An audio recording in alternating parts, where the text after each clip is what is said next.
It's almost Breeders' Cup time, folks. We have a living legend joining me tonight. Let's do this.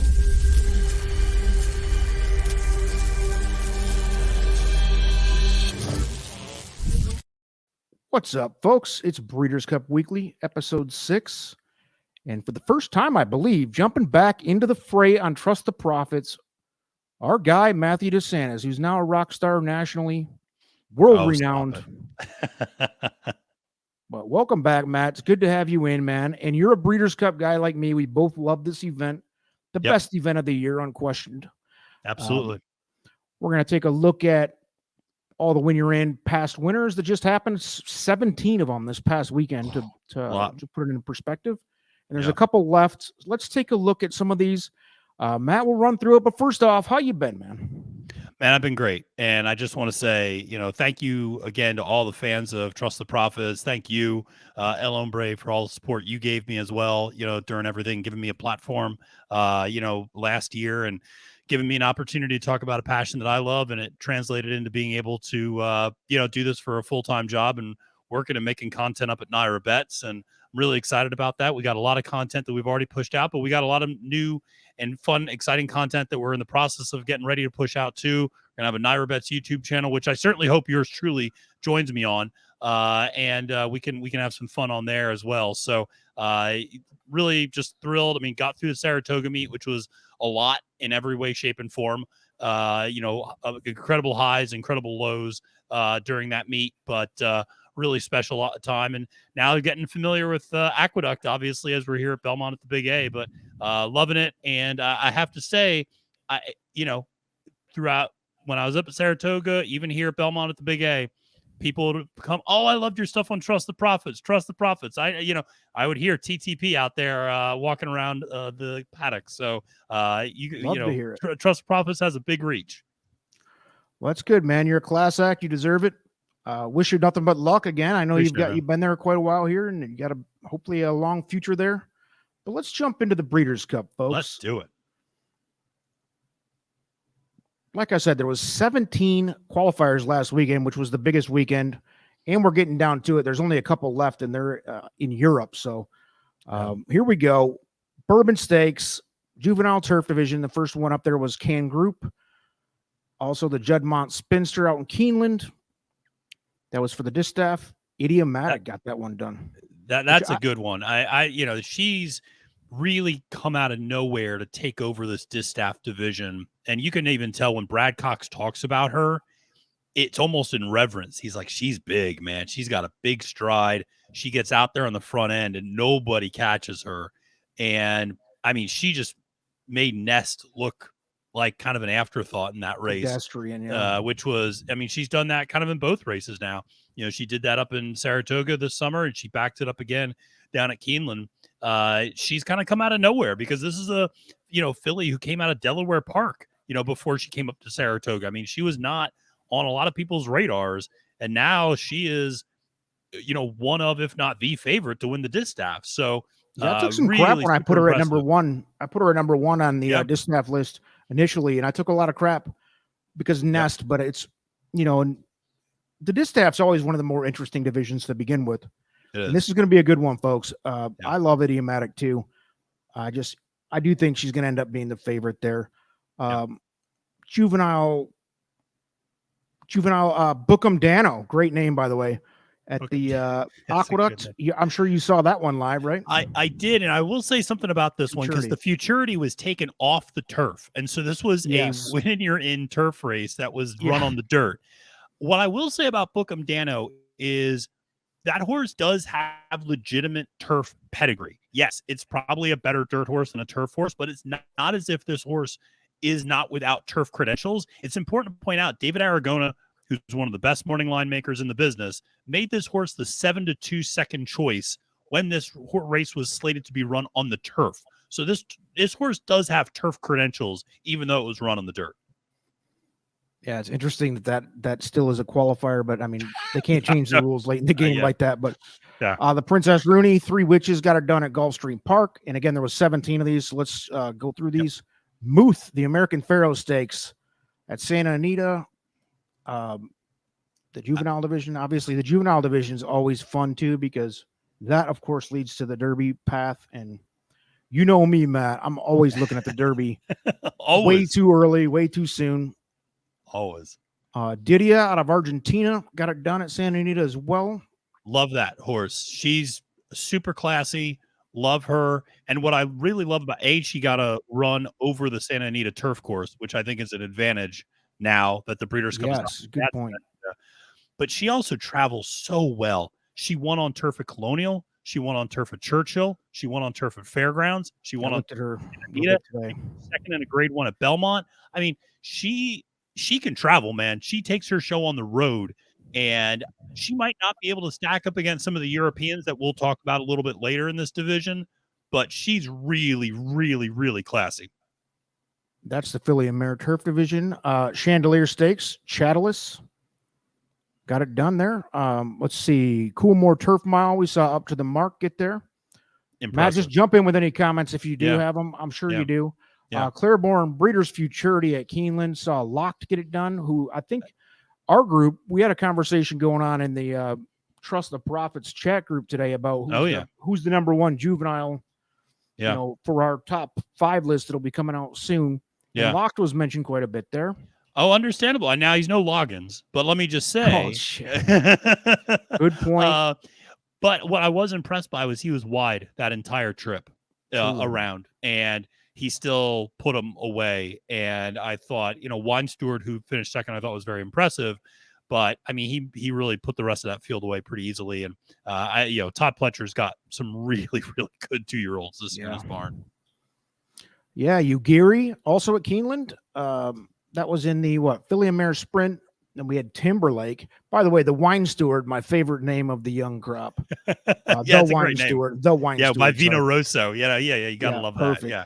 Perfect name. Timberlake got it done at Aqueduct, rather. Sorry. The Champagne Stakes. And that's a good one. I mean, that's a horse that finished second in the Hopeful, and that number came back super slow. But that horse showed a lot of guts in the Hopeful, I thought, had a tough trip and came back and really, really looked good for Brad Cox. And not surprising, last year at this time we were talking about Brad Cox and Todd Pletcher, and guess what, they're reloaded with another group. Just FYI got it done at Aqueduct as well. Make sure you get those spaces between the FY and I there too. You have got to be grammatically correct. That's important. You do. And I know Colin's not going to do that on the spreadsheet that you guys have. No, it's going to create no VLOOKUPs will work for anything. Forget about it. The Darley Alcibiades. Can you say that for me? Alcibiades. Thank you. I knew you could. Candied ran impressive at Keeneland in that one. Broke my heart a little bit. Oh, no, she was my top pick in that race. So I was a big fan of hers. Nicely done. What did she score in that one? That was a decent price, wasn't it? 4-1. 4-1. She was 6-1 about a minute before they went into the gate, and then went down to 4-1. Exactly. Which was unfortunate. But smart money got in there. Matt put that big bankroll down and fattened up Candied's odds. Buku got it done in the Jessamine. Hoist the Gold in the Ogden, Keenan Ogden.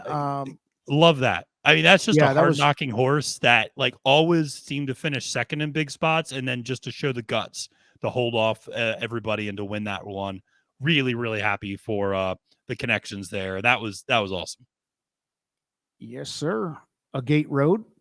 Agate Road. Thank you. Yep. I struggle with those, man. And that's a horse that's got a crazy turn of foot. That horse has some serious closing speed. I think that horse will actually really like Santa Anita in some ways, but I mean, that horse is going to be very much so pace compromised because dead closer and needs something to run into. And I bet you can guess the sire on the next one. Hard to Justify out of the Miss Grillo. Yeah, got it done. Chad Brown, another good turf crop. So Matthew, let's take a look at the divisions. These are all the qualifiers so far. The only difference you'll see throughout this PowerPoint here is that the blue means that they just got in last week, just qualified out of the horses we just mentioned. And then you'll see some in green. Those are the ones that are yet to run, and there's only 2.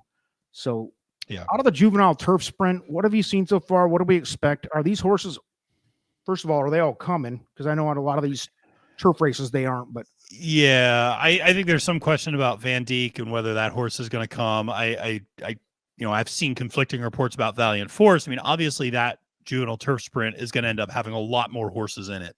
Remember last year, a horse like Tyler's Tribe, who was entirely a dirt horse, actually ran in this race. Speedboat Beach, the Bob Baffert horse, was kind of trying to like gear towards this race. So a lot of times you'll have these kind of young dirt sprinters, and it's because there's not a juvenile dirt sprint.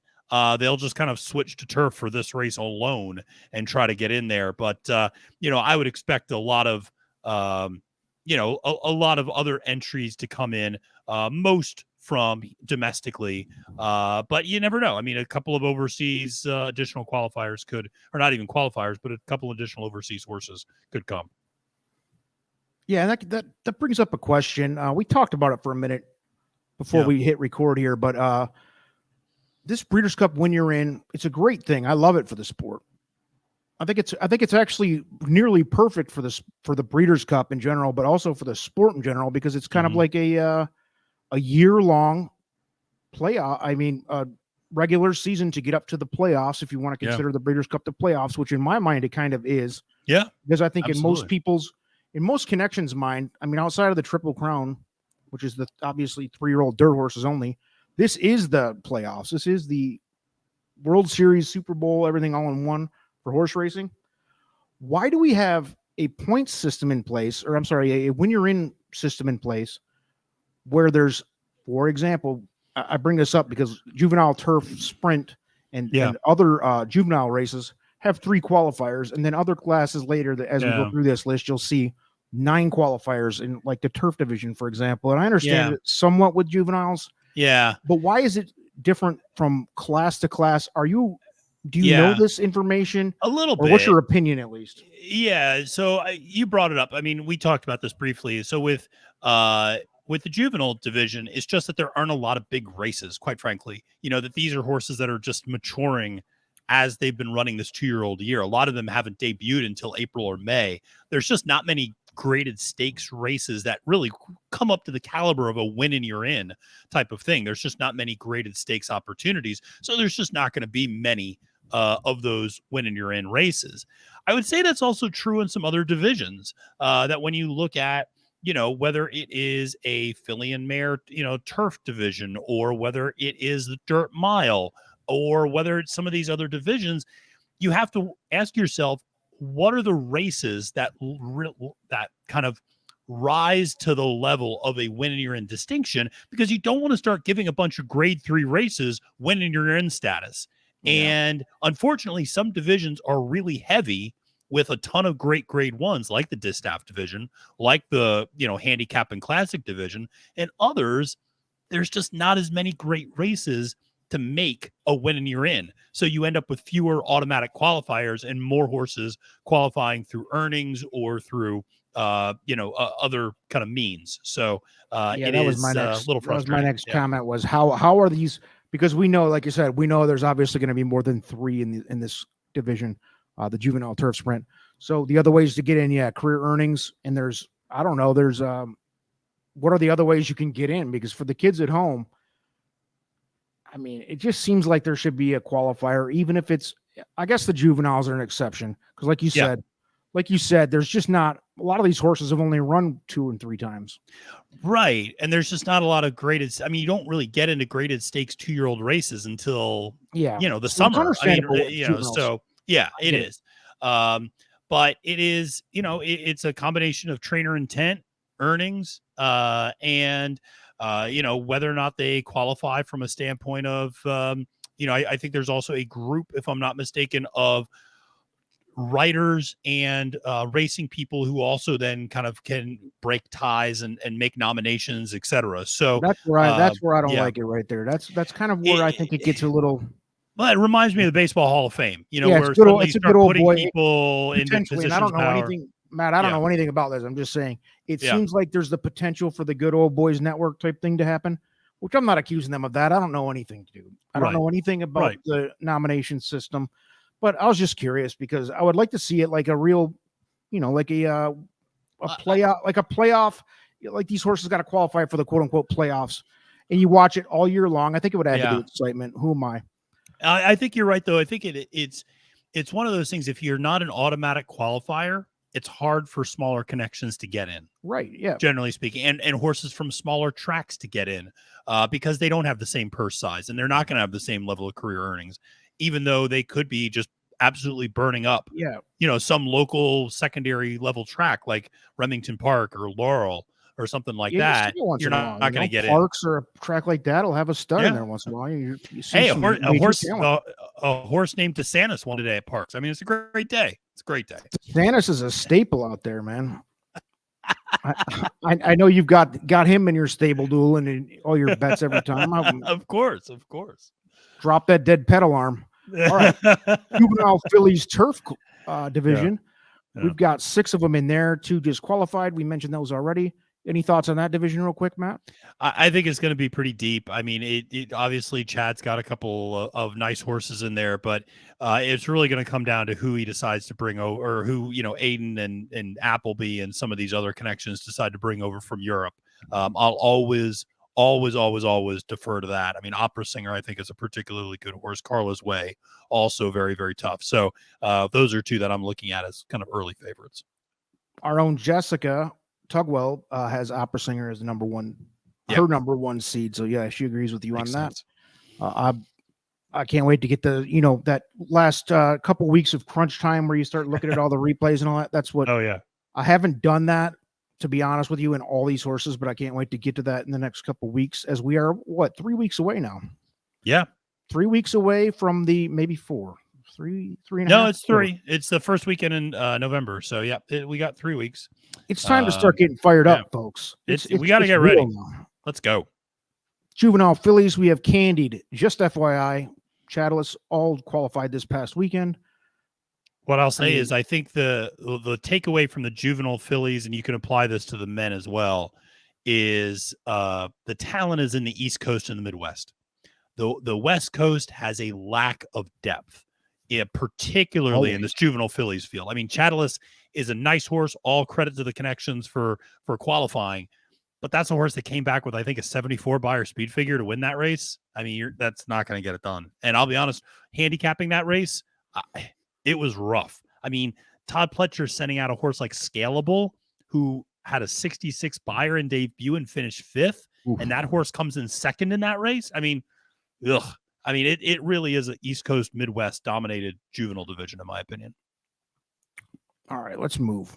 Let's keep this thing going. Me and Matt have a tendency to go on for hours. We can't do it. We got to keep these things tightened up. Juvenile Turf, 6 qualifiers. Agate Road. I got you this time. Can Group. What's your initial thoughts on this group here? This is an interesting group too. It is an interesting group. And again, it's going to come back to, with all these turf races, who actually decides to come over and to run. And of course, coming over, from overseas all the way to Santa Anita. I mean, that's a long trip. They're not coming to Belmont. They're not even coming to, Kentucky. They're going all the way to California. Carson's Run, I think, is a very, very nice horse who I like a lot. I think actually might get a little over bet. I have a feeling a horse like Rosillian is probably a little bit better. Diego Velasquez, if that horse comes over, is probably a little bit better too, but nice group. Yeah, well, you have to kind of wait and see who's coming, and you won't know that honestly until the last couple weeks. So yeah, strap in, especially the turf races are wild, folks. My favorite to watch. The best races of the year, Breeders' Cup turf races to me. Love it. Juvenile, last year's champ, Forte. Who's it going to be this year? We only have 3 qualifiers, and they all just got in. Timberlake, Matt, you were up there for that one, I'm sure. What do you see out of these 3? Yeah, he's a gutty horse. Before you go, yeah. Same thing with the male juveniles. I think with the West Coast, kind of hard to tell. I know a couple of folks, partners with Trust the Prophets, love Muth. Yeah. But again, you got California running against California, Baffert running against Baffert. There's just not a whole lot of. There isn't. There's not. I mean, there really is Muth. I mean, Prince of Monaco, is that horse really going to stretch out? Maybe not. I mean, the talent is overwhelmingly on the East Coast and the Midwest. I mean, you looked at the Breeders' Futurity race, you looked at the Champagne. That's where your better horses are, and those. And I think that'll prove to be that'll be proven on Breeders' Cup Friday. for that. But and I think if you're looking ahead to a way too early Kentucky Derby, you're looking at those Pletcher, Cox, Asmussen horses rather than the Baffert and California connections.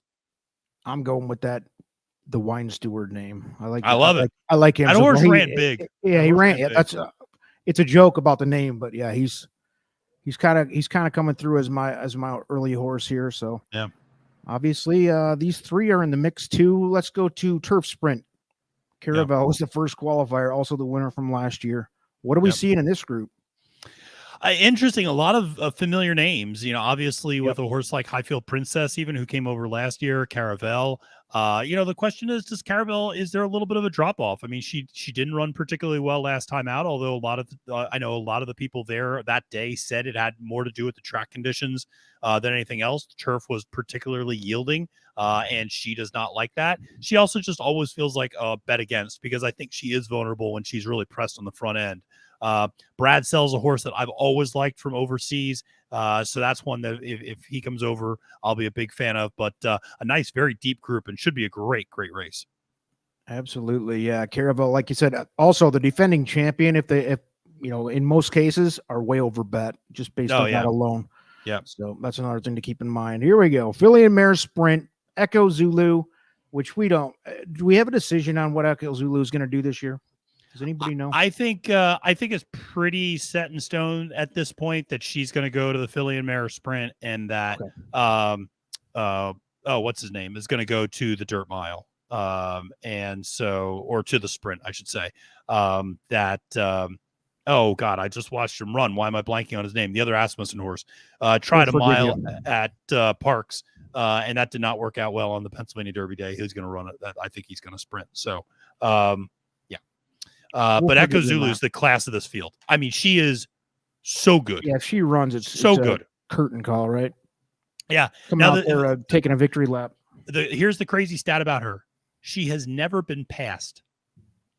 She's never been passed. When she gets to the lead, nobody has ever passed her. And you could tell. I did not know that. I've seen her domination at times, but yeah. And when she runs, she's been passed in that, she's lost a couple of races, but when she gets to the lead, when she is running on the lead, she's never been passed. Nobody's ever passed her when she's on the lead. And you could tell in that ballerina when Goodnight Olive drew up next to her, she got pissed off that another horse was going to try to run past her. And she's like, oh, that ain't happening today. And then she just made Goodnight Olive look like an allowance level horse. So like a fly buzzing in your ear. Exactly. Get the hell out of here. See ya. That's crazy. Get off me. Yeah. That's it. Yep. So let's go to Dirt Mile. Cody's Wish obviously qualified in last year's winner. Same situation. Cody's Wish. What's Cody's Wish doing? Going to go to the Dirt Mile. They tried the Whitney. They tried try to go to the Classic, right? And it just I mean, they were going to try to go to the Classic. It just doesn't seem like that's what that horse wants to do. And I'll be honest, even the last time out was not super impressive. Going 7 furlongs, cutting back, barely won. Certainly didn't win like a 1-9 shot should win. I just think that the horse's distance compromised. Also has some gait issues, legitimately. I'll be honest though, the real horse to look out for here is your boy Practical Move, because I think Practical Move is going to end up in the Dirt Mile, based upon that prep that he just put out at Santa Anita, which was super impressive. Yeah, Practical Move can do that. I think that's a good point. And the thing about Cody's Wish not looking stellar last time out, and obviously not opting to go to the Classic, is I think that makes this division a lot more interesting than I think we would have thought with him in it a few months ago, because it would have been a shoe-in. Yeah. But yeah, it's a little more interesting now. Filly and Mare Turf, another wild one. You got 9 qualifiers out here. Who stands out to you, Matt? And again, we understand not all these horses are common, guys. Yeah. I mean, Songline obviously stands out a lot. The horse that for me, Tahira, is always the horse that stands out. I mean, she's a monster. Parnack, very, very good. That was a little bit of a fluky win, but I thought that, she still ran well. And then Didia, we talked about that horse before. Blue Rose Sen, a great, I mean, this is a deep division. I cannot emphasize that enough. I mean, Tahira, Blue Rose Sen, and Songline are 3 of the best turf filly and mare turf horses in the world. And if they all come over, then a horse like Didia, who looks like a monster here, could be running for a minor award at best. So I'd be remiss to not talk about Tuesday was one of our bigger Trust the Profits wins last year as a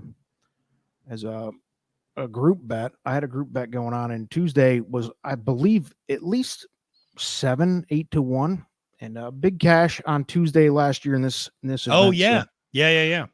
Coming off my personal greatest Breeders' Cup weekend in my life last year, so. And I'm pretty sure Matt probably had a little something to do with a lot of these turf races. I don't normally have great success on the turf, full disclosure. So that was a welcome ordeal. I did cash big on the juveniles last year for the first time too, which was mostly thank you to Forte. Yeah. All right, moving along. We're getting into the bigger classes here as far as prize money and notoriety go. We're moving up a step here. Sprint division. You mentioned Hoist the Gold, Chosen Vron, and Cody's Wish probably won't run in this class. We're almost positive at this point, right? So, what are your thoughts on the BC Sprint? Well, this is where a ton of horses are going to start coming in. Horses that are maybe in some cases ducking Cody's Wish in the mile and just say, listen, we're going to go, 6 furlongs instead. Or 6 furlongs. Grab that money bag. Yeah. Try to go after that. I mean, I think this is a gettable division. I mean, certainly you have a horse like Elite Power. You have a horse like Gunite. That's the horse I was thinking about earlier that I couldn't think of the name of. And I favored horses. But Gunite and Elite Power, those are really your two favorites in this division. And if they decide to hook up again, that's going to be a real treat. Gunite finally got the best of him last time, but also was able to really nurse a pretty easy lead that he's probably not going to be able to get in this type of a race. I do think the horse like the Chosen Vron is a really cool horse, out west, and has that advantage of, not having to ship and is familiar with Santa Anita and the track. Yeah, it should be a good one. I agree, man. That Elite Power's got to be the horse to beat, right? So, yeah. And Gunite's always in the picture. Moving to the mile. Yep. Another one with 9 qualifiers, actually 8 so far. One more to come at Ascot on 10/21, so 10 days from now. That's late. Why so late with these last couple? I mean, because there's a weekend off. There's no qualifiers this weekend, and then all of a sudden, I mean, it's kind of like the Lexington at Keeneland for the Derby prep. Yeah, a lot of times too late. Yeah, it's a way of I think it's a way of kind of branding the Breeders' Cup as being maybe a little bit more international, even if there's almost no chance that horse coming over to actually run. So yeah, unfortunate. So who do you like in the mile here, based on what we see here, and any other horses that are? Well, I mean, Paddington and Inspiral really stand out as just outstanding. Paddington is a monster. Monster. And Inspiral's been around forever, and I love John and Fatty Gosden, the trainers. Up to the Mark, I will say Up to the Mark ran so well at Keeneland, beating Master of the Seas, and on a close head bob. But really showed a lot of guts, and that was the first race back in a couple months. That's a dangerous horse. I mean, if there's an American horse that can beat the Euros, it's Up to the Mark. I mean, and it looks like this could be a year that he's got a real shot to maybe pull an upset. You always do wonder, how are the European horses going to take to particularly the Santa Anita turf? It's firm, it's dry, it's not like anything they run on overseas. Are they going to like it as much as they like the turf that's usually a little bit softer, a little bit thicker, a little bit longer, that they run on over in France and England? Yeah, SoCal's a little different weather patterns than Europe. Yeah. So, I mean, exactly, that's the only thing you got to think about. It's definitely going to be firmer. Yeah. Drier, just like you said. I mean, this is not Europe. I mean, SoCal is one of the driest spots for horse racing in the world. So, yep. Let's go. Distaff. We've got Idiomatic, who I think I've already proclaimed as the favorite going in here. Yeah. People like Clairiere still. I don't think Clairiere is up to par against Idiomatic, but Clairiere is a great horse. Not taking anything away from her. Yeah. What else is going on here in the Distaff? I'll tell you what else is going on is Randomized, the 3-year-old who won the Alabama and came back and just beat older horses last weekend, actually, in the Belladeem up here at Belmont at the Big A. she's going to be in this race. And the question is, who's going to get to the lead, Idiomatic or Randomized, the same type of horse? And I wonder if you start to see something that happened back 2 years ago when this was at Del Mar, when Latruska was the dominant, filly in the division at the time. And but that race was loaded with front end speed, and they just wore her down, and it ended up opening the race up to deep closers. Now, if Idiomatic and Randomized go at each other up front and really set an aggressive pace, then it sets up for Clairiere, because she's going to come closing like a freight train at the end. And, she's done it the last couple of distaffs, and she's barely, she lost by a nose last year. She finished fourth by 3/4 of a length 2 years ago. So, she's right there. Can she punch her ticket? I think Idiomatic's probably just better at this point than Randomized and can get to the lead because she's got that longer stride. But it's going to be a fun division. Yeah, a couple of the best horses, the best distaff horses last year all retired. So that the division got a little thinner compared to last year. It was awesome. But we'll see, man. A lot of these new horses are, the new shooters, if you will, are starting to make their own path here. So we'll see. Absolutely. Last two, and these are the big two. You got the Turf. Yep. 10 qualified in so far, and I just struggled. And Matt, we talked a little bit on this, putting a top 10 contenders list together for this division. An absolute nightmare for a handicapper, because guys, there's too many to mention. Go, Matt. I don't even know what to say, because Auguste Rodin is. I'll just say Auguste Rodin seems to be the European who's most likely to come over, and most likely to be the favorite. Well, unless Equinox comes over. Equinox is the best horse in the world, and our videos keep getting comments about Equinox not being number one on my list, which. I get it. His last race was not super duper impressive, so I get it. But the thing about Equinox is this horse, when he wants to, he can crush. And, the Japanese are going to be bringing over more horses this year because it's easier for them to transport horses from Japan to Santa Anita than Japan to Keeneland. And so they're going to bring over more. Mostadef, always one of my favorite horses. But Aidan O'Brien's got a very, very good one, Auguste Rodin. I really, really like that horse. Now, I did hear Ace Impact is probably not coming over, which is too bad. That horse is super impressive, but probably not coming. But not on my top 10 list for that reason alone. I don't think he's coming. But and even Hookem is a really nice horse that I like a lot, but didn't run particularly well in the ARC last time out. But this is a deep group, a really deep group. And for the notes here, for the kids scoring at home, I don't see a whole lot of American horses in the mix this year for the Turf. And I will say this about Augusta Rodin. Obviously, I think like you said, will be the favorite or amongst the top two choices betting wise. Yeah. But it is very hard for me to bet the favorite in the Turf ever. Because you see it like Rebels Romance had all the accolades to be the favorite last year, ended up like 7 or 8, maybe 5-1. I can't remember, but way bigger odds just because these fields are always deep, always super competitive. And it's really hard to bet a favorite in a competitive deep field like that. There's just so much that can happen. There's 75 different pace scenarios that could go down. And then we all know that the turf tracks have tighter turns. They're narrower, and they're just, a lot can happen. You can get bound up behind. Absolutely. And one thing I'll say is if Warlike Goddess can escape Joelle Rosario, there's a chance she can have something to say in this division. Because amazingly, Warlike Goddess looked like her old self when she had a new jockey on this past weekend, when Junior Alvarado rode her rather than Rosario. And I don't know, it just sometimes jockeys and horses just don't click, and Rosario and her just do not seem to be on the same page ever. And she runs really well for Leparoux. She runs really well for, she ran great for Junior. If Bill Mott pulls a jockey change, I would not be upset, and I think it makes Warlike Goddess more interesting. All right, let's close it out, Matt. Classic, the big one. And this year is particularly interesting to me because I think this is the biggest year in a while that I think there's 3-year-olds are probably on the forefront of the favorites here, with the exception of White Barrio. Talk to me about what do you see here? I agree. I completely agree with your analysis that I think this is the year the 3-year-olds win. A White Barrio does not scare me. You know, went from Safi Joseph's barn to Rick Dutro's barn. Maybe not the greatest look in the world to go from Safi to a guy who's coming off a 10-year suspension, but be that as it may. And then, of course, White Barrio runs like a hole in the wind. Shining reputations, by the way, Yeah, both trainers. exactly.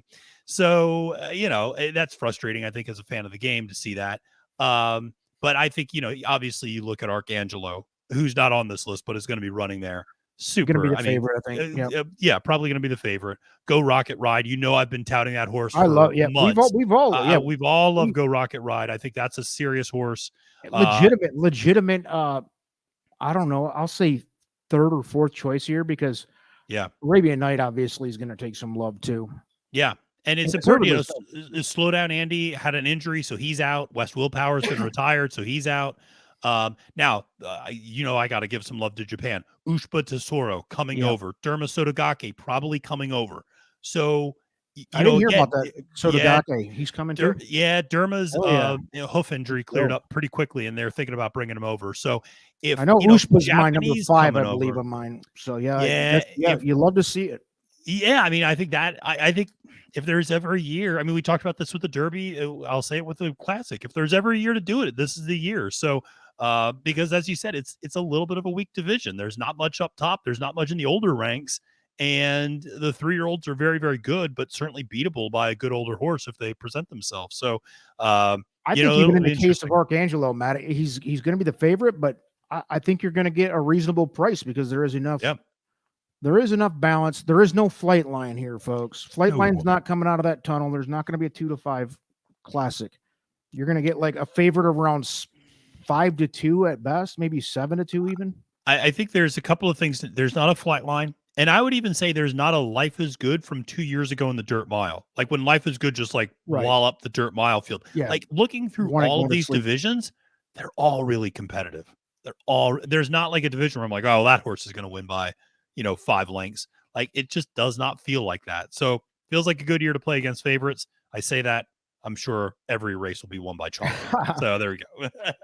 I don't know. I think in the case of the Classic, probably will be one. There's no reason to doubt Arcangelo at this point. That horse has been, and he's already out there training at Santa Anita, getting used to the conditions. He's going to be out there plenty of time. So to me, the only other horses that I think are interesting is Go Rocket Ride, Bright Future, Arabian Night, and I agree with you about White Barrio.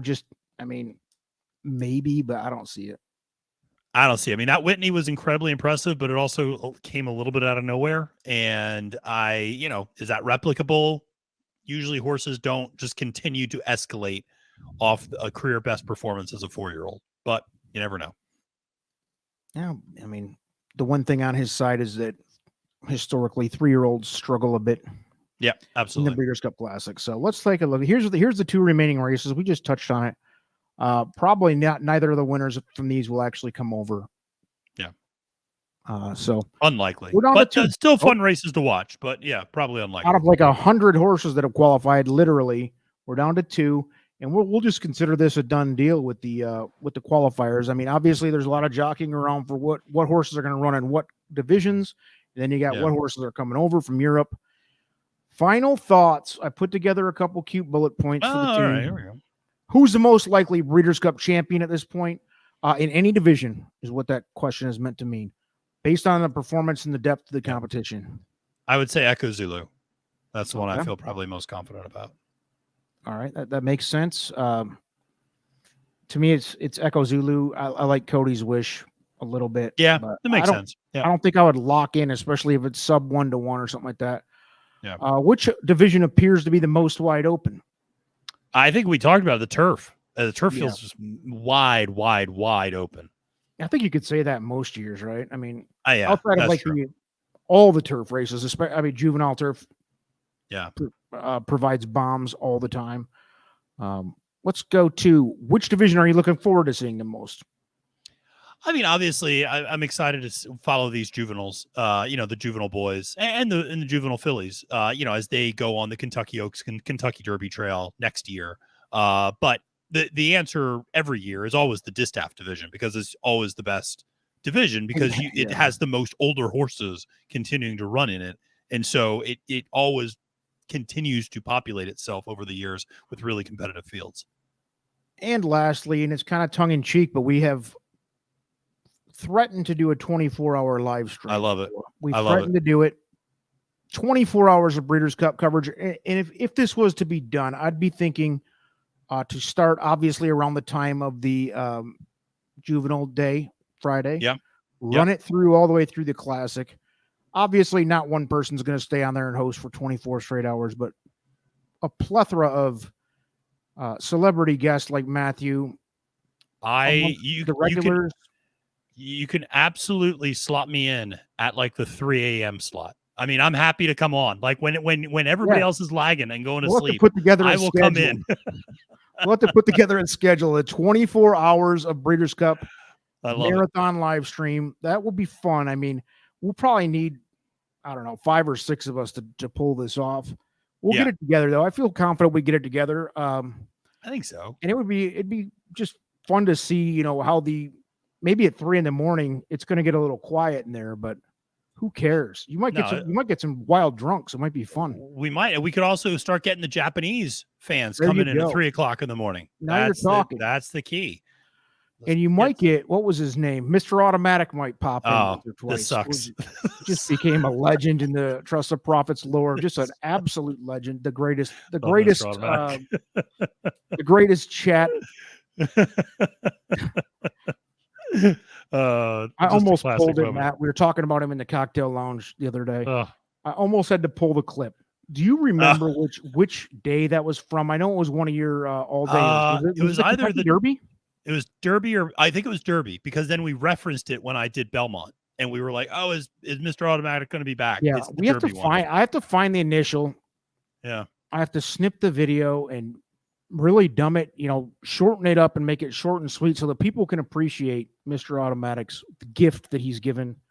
It's just to us the gift that keeps on giving, Clark. Yeah, yeah, the chat, chat god, basically. So that's all I got, Matt. All right, man.